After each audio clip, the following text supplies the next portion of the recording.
And here is question number 7 of WAEC 2025 for the mathematics examination, the theory questions. A light inextensible string passes over a smooth pulley and carries masses 4 kg and 3 kg at its ends. If the masses are released from rest, calculate their acceleration, the speed after 3 seconds. All right, let's get started. The A part. Let's assume we have a pulley here.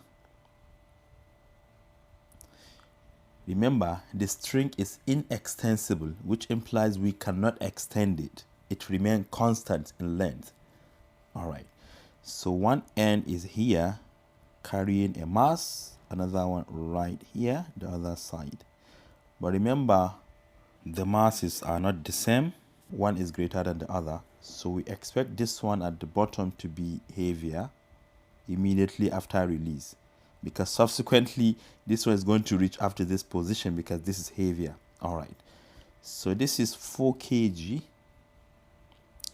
while the other one right here is 3 kg.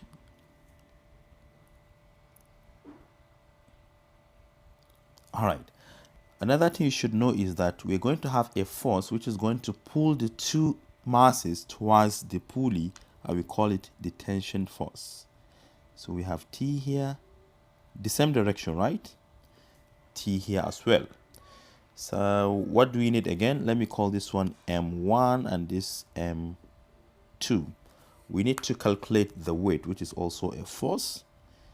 The weight for this side is going to be W1 equal to the mass times the acceleration due to gravity. We're going to do the same thing here.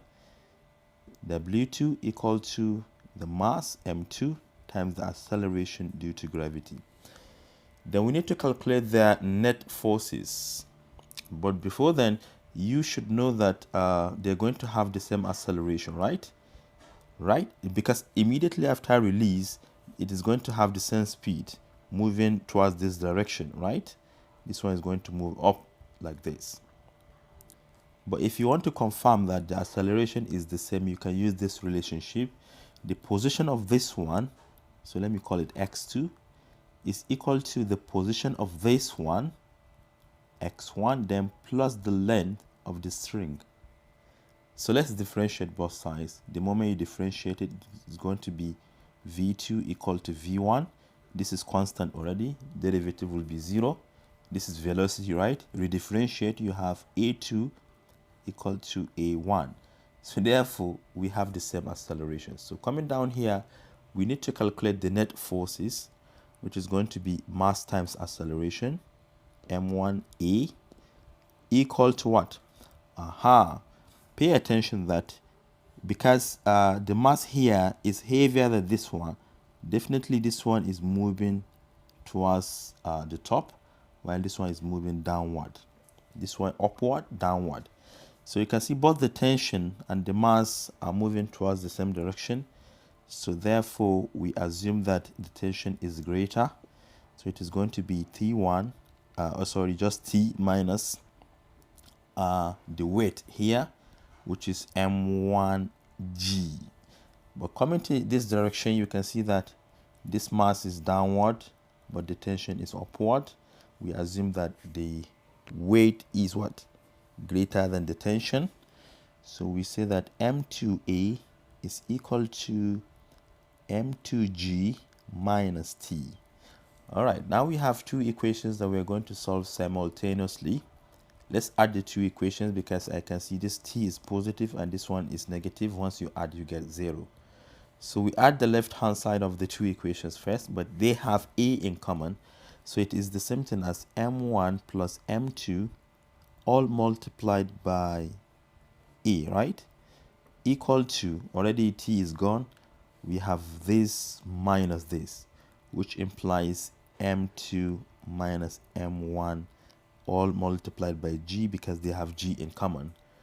Next, we're going to divide both sides by M1 plus M2 because we are looking for A, which is the acceleration, equal to M2 minus M1 divided by M1 plus m2 times g. Remember, g is acceleration due to gravity, which is 9.8. So this is equal to, what is m2, which is 4 kg. But remember, in physics or mathematics, you can neglect the units till the end.